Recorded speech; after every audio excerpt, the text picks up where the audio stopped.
Começa agora mais um estudo da Palavra de Deus, hoje sobre o tema O que é uma igreja saudável, baseado no livro do pastor Mark Dever, publicado pela editora Fiel. E hoje falaremos do capítulo 3, do capítulo 4 e do capítulo 5. No capítulo 4 tem o seguinte tema: como manifestar o caráter de Deus. O que é uma igreja saudável? Uma igreja saudável, nós já falamos, é uma igreja que reflete constantemente o caráter de Cristo e assim vai sendo trabalhado em todos os seus membros. Nós já vimos nos estudos anteriores que essa igreja é formada de irmãos que foram reconciliados com Deus e reconciliados com o povo de Deus. Se você quer saber mais desse tema, continue assistindo até o final desse estudo e você vai aprender mais sobre o que é uma igreja saudável. O texto básico de hoje é a primeira carta de Pedro, capítulo 1, do versículo 13 até o 21. E diz assim: por isso, cingindo o vosso entendimento, sede sóbrios, e esperai inteiramente na graça que vos está sendo trazida na revelação de Jesus Cristo. Como filhos da obediência, não vos amoldeis às paixões que tinhas anteriormente na vossa ignorância. Pelo contrário, segundo santo é aquele que vos chamou, tornai-vos santos também vós mesmos em todo o vosso procedimento, porque escrito está: sede santos, porque eu sou santo.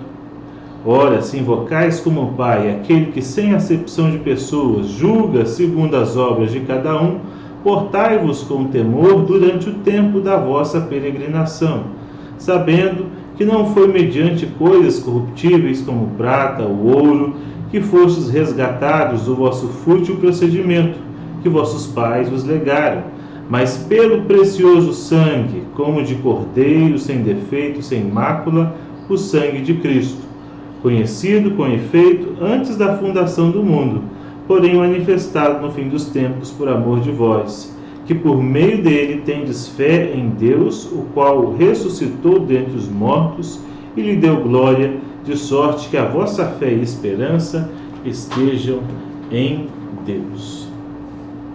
Então, aprendendo um pouco mais sobre esse tema, como manifestar o caráter de Deus. Vamos supor que o seu aparelho de televisão dê defeito.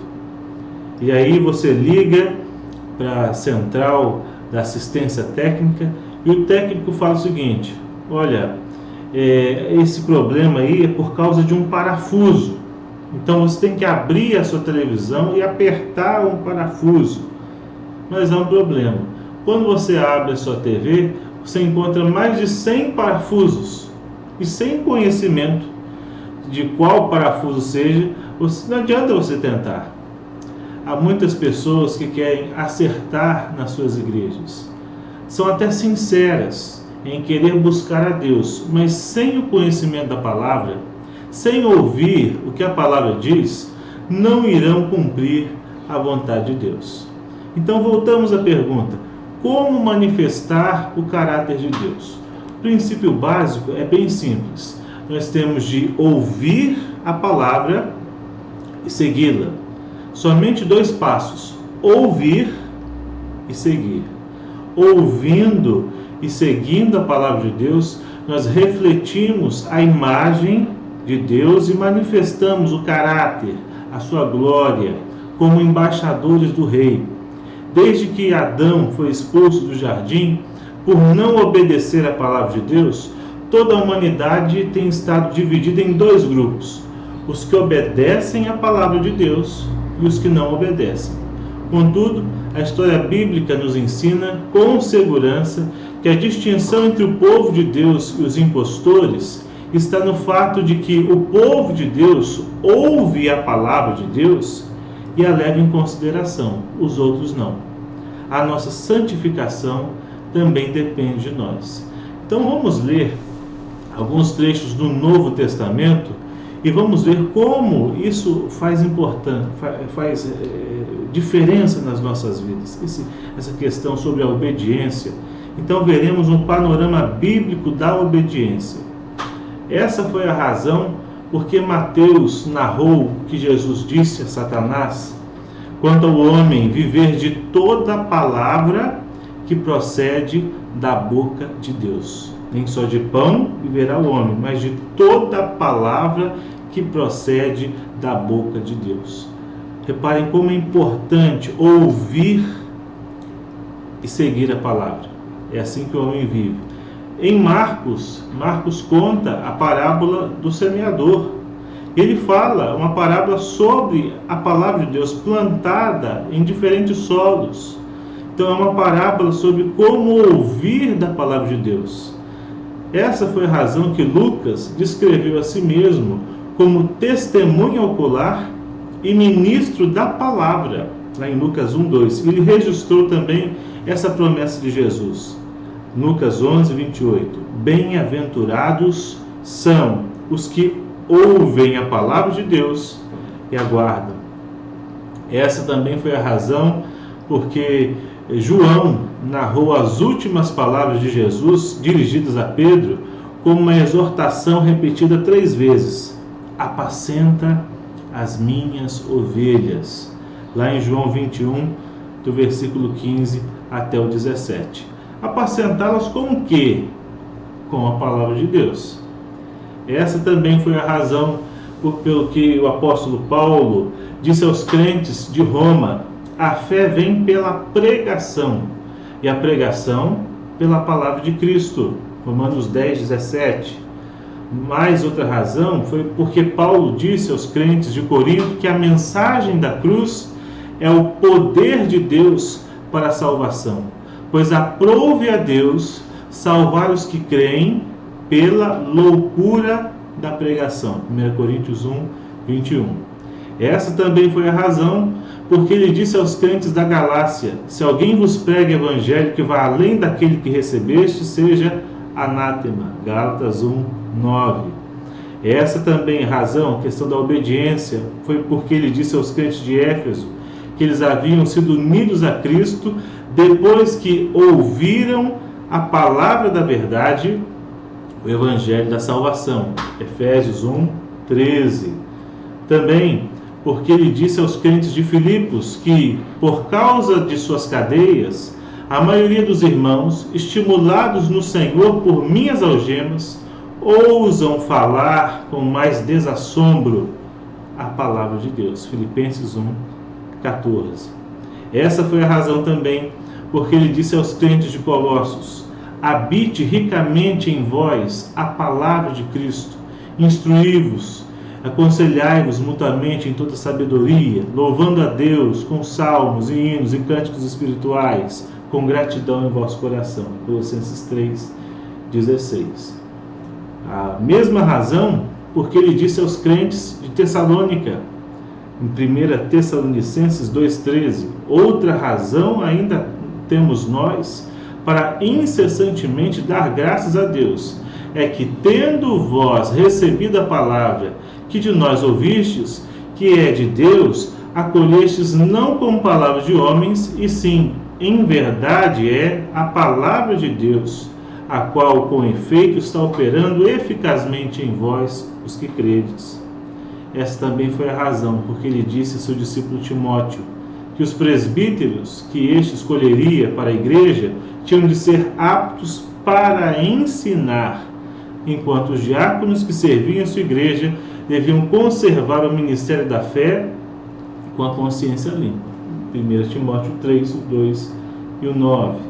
Essa também foi a razão porque ele se regozijou com Tito pelo fato de que Deus manifestou sua palavra mediante a pregação que me foi confiada por mandato de Deus, nosso Salvador. Tito 1:3. Mesma razão pela qual ele encorajou Filemão a ser ativo e compartilhar a sua fé. Nesse caso, a palavra fé não se refere a um estado emocional subjetivo, mas sim um conjunto de doutrinas. Filemão 6. Essa foi a razão porque o autor de Hebreus advertiu: a palavra de Deus é viva, eficaz e mais cortante do que qualquer espada de dois gumes, e penetra até o ponto de dividir alma e espírito, juntas e medulas, é apta para discernir os pensamentos e propósitos do coração. Hebreus 4:12. A mesma razão porque Tiago relembrou aos seus leitores que Deus, segundo o seu querer, nos gerou pela palavra da verdade, e que não devemos ser somente ouvintes da palavra, enganando-nos a nós mesmos. Tiago 1:18 e 22. Essa foi a razão porque Pedro lembrou aos santos espalhados em diversas regiões que eles haviam sido regenerados não de semente corruptível, mas de incorruptível, mediante a palavra de Deus, a qual vive e é permanente, viva e permanente, e que a palavra de Deus permanece eternamente. Essa foi a razão porque Judas gastou quase toda a sua epístola advertindo seus leitores quanto aos falsos mestres, e prometeu que o Senhor viria para exercer juízo contra todos e para fazer convictos todos os ímpios, acerca de todas as obras ímpias que impiamente praticaram e acerca de todas as palavras insolentes que os ímpios pecadores proferiram contra ele. Finalmente, essa foi a razão porque Jesus, no livro de Apocalipse, elogiou a igreja de Filadélfia. Ele disse: conheço as tuas obras, que tens pouca força, entretanto guardaste a minha palavra e não negaste o meu nome. Apocalipse 3:8. Viram como nós vimos a palavra de Deus no Novo Testamento, como é importante ouvir da palavra? A igreja acha a sua vida à medida que ouve a palavra de Deus. E a igreja acha o seu propósito à medida que vive e manifesta a palavra de Deus. A tarefa da igreja, então, consiste em ouvir e depois ecoar essa palavra. O maior desafio que as igrejas enfrentam nos nossos dias não é descobrir como podem ser relevantes, como podem ser estratégicas, ou como podem ser sensíveis, ou mesmo ousadas. O desafio principal da igreja, segundo o livro que nós estamos falando aqui, a igreja, o que é uma igreja saudável, de Mark Dever, e segundo o que a palavra mesmo diz, é ouvir. A tarefa da igreja é essa: descobrir como ser fiel, como ouvir, como confiar e como obedecer. O objetivo principal da igreja é agradar a Deus. É por isso que eu acredito sim na adoração voltada ao consumidor. E quem é o consumidor? Não é o homem, é Deus. Tudo que nós fazemos é para Ele, e a igreja também é para agradar a Deus. O que mais Deus nos ensina em sua palavra a respeito de uma igreja saudável? Nós temos 9 marcas de uma igreja saudável. Nós não vamos falar sobre elas nesse capítulo agora, mas o livro traz muito bem sobre essas marcas, e nos próximos estudos nós vamos falar sobre elas. Algumas eu vou falar aqui, que é a pregação expositiva bíblica, que é a teologia bíblica, que é o entendimento bíblico das boas novas, que é o entendimento bíblico da conversão, o entendimento bíblico da membresia, o entendimento bíblico da disciplina eclesiástica, e assim por diante nós veremos essas marcas. Então, antes de falar das marcas da verdadeira igreja, nessa segunda parte do estudo, nós falaremos das marcas de uma igreja doente. De repente, você que está nos assistindo pertence a uma igreja que está doente. Como saber se a sua igreja está vibrante na palavra ou está doente? Algumas marcas que falaremos hoje. A primeira marca é: quanto mais periférico o tópico do sermão, mais entusiasmadas as pessoas ficam. Se você está numa igreja onde o sermão é o famoso sermão APA, assunto puxa assunto, onde o texto é completamente esquecido, onde o pregador conta mais piada e é mais engraçado escutar o pregador do que assistir um programa de comédia, olha, essa é um grande indício de que a sua igreja está doente. Se o sermão não é bíblico, se o sermão não é voltado para o entendimento do Evangelho, o que Cristo quer daqueles que o seguem, uma vida que é vivida segundo a palavra de Deus, se não tem Cristo no centro, se também desconsidera o caráter sobrenatural da palavra, você está numa igreja doente. Uma segunda marca de uma igreja doente é que os membros da igreja não têm prazer em trabalhar. Então, se há muitas brigas, muitas disputas, e os membros estão constantemente mal-humorados, infelizes, e não têm comunhão, eles não sorriem, não conversam, não têm entrosamento, há estresse, há conflito, há algo pior, então essa é uma marca que essa igreja pode estar doente. Outra marca que pode mostrar que a igreja esteja doente é quando o pastor e a sua esposa não se dão bem. Não estou dizendo aqui das desavenças corriqueiras, dos períodos difíceis que todo casal passa. Estou falando de um casamento que esfriou, perdeu o amor, um relacionamento superficial. Então toda a igreja deveria ter algum mecanismo preparado para perguntar ao pastor e à sua esposa como vai, ou como não vai o casamento. Igrejas podem sobreviver a muitos conflitos, mas raramente serão lugares felizes e saudáveis se o seu pastor e a sua esposa estão secreta ou abertamente infelizes e doentes. Então, uma igreja que não considera sobre isso pode estar caminhando para ser uma igreja doente. Outro ponto é que quase ninguém sabe para onde vai o dinheiro. Igrejas lidam com suas finanças de diferentes maneiras, Conforme as igrejas crescem, pode ser mais difícil ou até insensato que todos tenham voz na alocação de cada centavo. Mas ainda assim, a igreja precisa ser transparente com relação às suas finanças. Se você está numa igreja, você deve saber para onde vão as finanças da sua igreja. No caso da igreja presbiteriana, primeiro, uma coisa que eu informo você que está nos assistindo, o pastor na igreja presbiteriana não mexe com dinheiro. Quem mexe com dinheiro é o tesoureiro da igreja. E assim também, o tesoureiro não é o dono do dinheiro. O tesoureiro só faz os pagamentos daquilo que foi aprovado pelo conselho. E todos os cheques da igreja sempre são assinados por duas pessoas, o pastor e o tesoureiro. O pastor apenas assina os cheques. E o tesoureiro paga aquilo que foi aprovado e as contas certas aprovadas pelo conselho. Ele não tem autorização ou autonomia de gastar o dinheiro conforme entender. E a igreja também possui uma comissão de exame de contas, que é formada por membros da igreja. São 3 membros da igreja que todos os meses recebem o relatório da tesouraria e analisam nota por nota.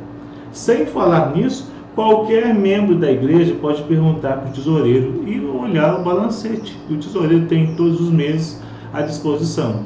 Então, se alguém perguntar onde é que está indo os dízimos e as ofertas da igreja, tudo é transparente na igreja presbiteriana. Se você está numa igreja que as coisas não andam assim, que quem administra a igreja, quem faz os pagamentos, quem recebe os pagamentos é só uma pessoa, ou pastor, ou um líder, ou um presbítero, muito cuidado. Pode ser que você esteja numa igreja doente. Outra questão, outro sinal que pode mostrar que a sua igreja esteja doente, é que a equipe da liderança nunca muda ou sempre muda. Ambas as situações são sinais alarmantes. Por um lado, a igreja fica com um olhar muito limitado para si mesma quando nunca há sangue novo entre os líderes. Se os seus presbíteros, diáconos, líderes de comissão, líderes dos grupos, professores de escola dominical, coordenadores, membros, são sempre os mesmos desde que José Sarney foi presidente da República, você tem um problema. Talvez os antigos líderes gostem do poder, talvez ninguém mais esteja sendo treinado, talvez sua igreja não tenha recebido ninguém novo em 20 anos.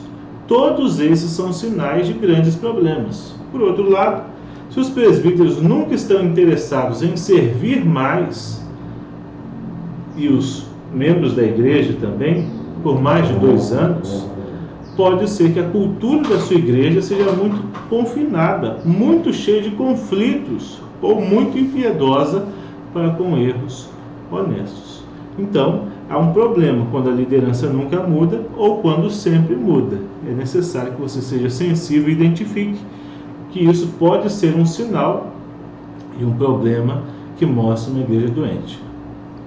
Outra questão é que ninguém jamais é levantado na igreja para o ministério pastoral ou é enviado da igreja ao serviço missionário. Uma boa pregação inspira homens jovens a pregar.